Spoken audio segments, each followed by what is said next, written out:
Hey guys, welcome to my channel. आज की video में चीज़ इन द ट्रैप के एपिसोड 4 की एक्सप्लेनेशन है। अगर वीडियो पसंद आए तो प्लीज़ लाइक कर दीजिए और चैनल को सब्सक्राइब भी कर दीजिए। एपिसोड 4 स्टार्ट होते ही हम देखते हैं कि योजंग होंगसुल को डेट के लिए पूछता है कि तुम मुझे डेट करोगी। होंगसुल कहती है, मेरा अभी कोई इंटेंशन नहीं है बॉयफ्रेंड बनाने का। ये सुनकर योजंग उसका हाथ छोड़ने लगता है। होंगसुल कहती है, ऐसा नहीं है कि मैं तुम्हें पसंद नहीं करती हूँ। योजंग कहता है, तो फिर डेट करते हैं। होंगसुल भी अब हाँ कर देती है। योजंग बहुत खुश हो जाता है। होंगसुल को तो यकीन ही नहीं हो रहा था कि योजंग ने उसे डेट के लिए पूछा और उसने हाँ भी कर दी। दूसरे दिन कॉलेज में वो योजंग को बुलाती है तो वो उसे सिर्फ हाय बोलकर चला जाता है। उसके पास जाकर कुछ बात भी नहीं करता है। होंगसुल तो सोच में पड़ जाती है कि ये किस तरह की डेटिंग है। अब से कॉलेज में वेकेशन था। वो अपने मॉम डैड के पास जाती है। उसके लो ग्रेड्स की वजह से अब उसे शायद स्कॉलरशिप नहीं मिल पाएगी। वो अपनी मॉम से कुछ पैसे मांगती है पर उसके पापा भड़क जाते हैं। वो उसे नहीं पढ़ाना चाहते थे। उनका बिजनेस भी फेल हो गया था। होंगसुल की मॉम उसे फिर से अपनी स्टडी में ब्रेक लेने को कहती है ताकि वो उसके भाई की स्टडी के लिए पैसे बचा पाए। बेचारी होंगसुल, उसके लिए स्टडी करना भी बहुत मुश्किल होता जा रहा था। पूरे दिन में योजंग ने उसे एक मैसेज भी नहीं किया था। दूसरे दिन वो उनताक और जंगबोरा से मिलती है। वो जंगबोरा से माफ़ी मांग के उसके साथ पेचअप कर लेती है। फिर वो योजंग के बारे में कहती है कि उसने मुझे डेट के लिए पूछा पर उसके बाद उसका एक मैसेज भी नहीं आया। अब मुझे समझ नहीं आ रहा है कि मैं करूँ तो करूँ क्या। जंगबोरा और उनताक को तो इस बात पे यकीन ही नहीं हो रहा था। फिर होंगसुल को कॉलेज में से टीचर असिस्टेंट का कॉल आता है और उसे पता चलता है कि उसे कॉलेज में फुल टाइम की जॉब मिल गई है। जंगबोरा उसे योजंग को मैसेज करने को कहती है। वो उसे मैसेज करके अपनी जॉब के बारे में बताती है और वो वेकेशन में क्या कर रहा है ये भी पूछती है। तो योजंग उसे मैसेज करके अपना मोबाइल फेंक देता है और गेम खेलने लग जाता है। उसके मैसेज में भी कुछ खास नहीं था। योजंग का बिहेवियर बहुत ही अजीब था, मानो वो उसे जबरदस्ती डेट कर रहा हो। दूसरे दिन से होंगसुल की जॉब स्टार्ट हो गई थी। टीचर असिस्टेंट भी उस पर काम का बहुत टॉर्चर कर रहे थे। ये जॉब भी होंगसुल के लिए बहुत मुश्किल होती जा रही थी। उसकी लाइफ में कुछ इजी था ही नहीं। कई दिनों तक योजंग ने उसे कांटेक्ट भी नहीं किया था। फिर अचानक एक दिन वो ऑफिस में उससे मिलने आ जाता है। वो होंगसुल से मिलने आया है ये जानकर ऑफिस का स्टाफ उससे पूछता है, तुम दोनों डेट कर रहे हो? योजंग भी कुछ छुपाता नहीं है और हाँ बोल देता है। होंगसुल से वो कहता है, मैंने तुम्हें बहुत मिस किया। वो उसे डेट पे ले जाना चाहता था। होंगसुल डेट पे जाने के लिए तैयार हो रही थी। उसे याद आता है कि बेक इन हो उसके बालों को डोगी के हेयर बुलाता था। वो अपने हेयर स्ट्रेट करती है। घर के बाहर उसे बेक इन हो मिल जाता है। वो इंटरव्यू देने जा रहा था। होंगसुल कहती है, तुम ऐसे कपड़ों में इंटरव्यू देने जा रहे हो?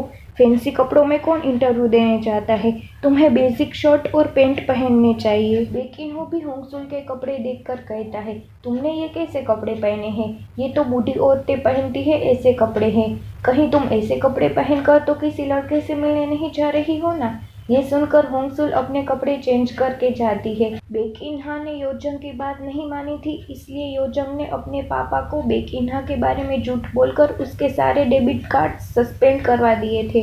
वो भी समझ जाती है कि ये योजंग ने ही किया है। वो उसे कॉल भी करती है पर योजंग कॉल उठाता नहीं है। योजंग होंगसुल को एक्सपेंसिव रेस्टोरेंट में ले जाता है, इसलिए होंगसुल कुछ ज़्यादा आइटम ऑर्डर नहीं करती है और कुछ खास खाती भी नहीं है। बेक इन हो भी होंगसुल की बातों को ध्यान में रखकर अच्छे कपड़े पहनकर इंटरव्यू देने जाता है। उसे जॉब भी मिल जाती है। बेक इनहा उसे मिलने बुलाती है और योजंग के बारे में कहती है। वो बेक इन हो के पैसे लेकर भी चली जाती है। होंगसुल योजंग से कहती है, मेरी इंग्लिश अच्छी नहीं है, मुझे इंग्लिश के क्लासेस लेने पड़ेंगे। योजंग कहता है, मैं किसी को जानता हूँ जो एकेडमी चलाते हैं, तुम्हारे क्लासेस में वहाँ अरेंज करवा दूंगा। घर वापस आकर होंगसुल को बहुत भूख लग रही थी क्योंकि उसने कुछ ठीक से खाया ही नहीं था। बेक इन हो योजंग को कॉल करता है। पहले तो वो कॉल उठाता ही नहीं है पर बार बार कॉल आने पर वो कॉल उठाता है। बेक इन हो कहता है, तुमने बेक इनहा के कार्ड सस्पेंड क्यों करवा दिए? कम से कम उसे जॉब मिल जाने के बाद ही ये करते।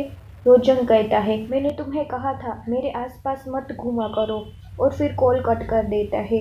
होंगसुल भी यहीं खाना खाने आती है। उसे देखकर बेक इन हो को लगता है कि मैं इसके आसपास घूम रहा हूँ, इसीलिए वो ये सब तो नहीं कर रहा है, पर मैं उसकी बात सुनने वाला नहीं हूँ।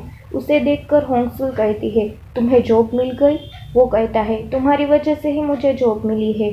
बेक इन हो खाने के लिए बारी बारी अपने दोनों हाथों का इस्तेमाल कर रहा था। ये देखकर होंगसुल पूछती है, तुम ऐसे क्यों खा रहे हो? वो कहता है, मैं लेफ्टी हूँ, पर एक्सीडेंट की वजह से मेरा हाथ ऐसा हो गया है। योजंग ने ही मेरे साथ ये किया है। वो होंगसुल को कहता है, तुम्हें भी केयरफुल रहना होगा। बाद में अगर वो तुम्हारे साथ भी कुछ गलत करे तो मैं तुम्हारी हेल्प नहीं करूँगा। होंगसुल सोचती है, बेक इन हो बुरा लड़का नहीं है, उन दोनों के बीच में ऐसा क्या हुआ होगा। दूसरे दिन वो योजंग के रेफरेंस से क्लासेस में जाती है। वहाँ वो बेक इन हो को पोस्टर्स में देखती है और फिर क्लास में ही काम करते देखती है। उसे देखकर बेक इन हो कहता है, तुम यहाँ पढ़ने आ रही हो? मुझे भी यहीं जॉब मिली है। होंगसुल के एरिया में चोरी होने लगी थी। उसके घर की विंडो भी ठीक नहीं थी। उसके घर की ओनर के बेटे से वो अपनी विंडो ठीक कराती है। तभी योजंग का कॉल आता है। ये बात वो उसे भी कहती है कि वो घर में विंडो ठीक करा रही है। योजंग किसी काम से वही एकेडमी में गया था। वहाँ वो बेक इन हो को पोस्टर में देख लेता है। इसे पता चल जाता है कि वो यहीं काम कर रहा है। दूसरे दिन वो होंगसुल से मिलने जाता है और पूछता है, क्लासेस में सब ठीक तो है ना? होंगसुल कहती है, सब ठीक है।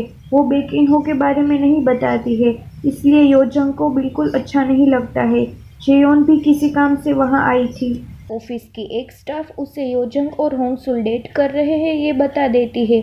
फिर जेयोन होंगसुल से बात करती है। वो कहती है, योजंग मुझे इग्नोर करके तुम्हें अटेंशन दे रहा था, वो मुझे बिल्कुल अच्छा नहीं लग रहा था, इसलिए उस दिन क्लब हाउस में एक ड्रंक आदमी को मैंने ही तुम्हारे पास भेजा था, पर मेरा इंटेंशन बुरा नहीं था।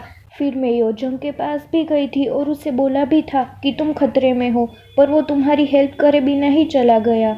वो होंगसुल से सॉरी भी बोलती है। होंगसुल कहती है, अब तुम्हारा ये चेहरा मुझे कभी मत दिखाना, और खुद चली जाती है। पर असलियत ये थी कि उस रात योजंग ने ही होंगसुल को बचाने के लिए सिक्योरिटी गार्ड्स को बुलाया था। उसने ये सब करने के लिए जेयोन को बहुत डांटा था, पर जेयोन ये असलियत होंगसुल को कभी नहीं बताना चाहती थी। होंगसुल बहुत परेशान थी। वो सोचती है, उसने जो कहा वो सच है तो योजंग मुझे डेट क्यों कर रहा है। क्लासेस में फिर से उसे बेक इन हो मिल जाता है। होंगसुल का खराब मूड देखकर वो उसे एक क्लास में ले जाता है, उसे हंसाने की कोशिश करता है। उसके साथ होंगसुल भी बहुत खुश हो जाती है। वो बेक इन हो के साथ बहुत कंफर्टेबल फील करती है। दोनों मस्ती मजाक करते करते घर पहुंचते हैं। रास्ते में बेक इन हो पूछता है, तुम इतनी अपसेट क्यों लग रही थी, कुछ हुआ है क्या? होंगसुल पूछती है, क्या सच में तुम्हारा एक्सीडेंट योजंग ने करवाया था? ये सुनकर बेक इन हो पूछता है, योजंग की वजह से ही तुम अपसेट हो? वो मना भी करती है, पर बेक इन हो समझ चुका था। होंगसुल के घर के बाहर योजंग ही खड़ा था।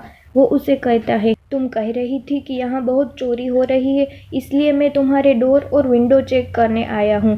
ये सुनकर बेक इन हो उसे सुनाता है, योजंग को सबकी फिक्र रहती है। योजंग भी उसे कहता है, क्योंकि ये मेरी गर्लफ्रेंड है। इस तरह ये एपिसोड पूरा होता है। अगर वीडियो पसंद आया हो तो प्लीज़ थोड़ा सपोर्ट करिए और मेरी चैनल को सब्सक्राइब कर दीजिए। मिलते हैं एपिसोड 5 की वीडियो के साथ।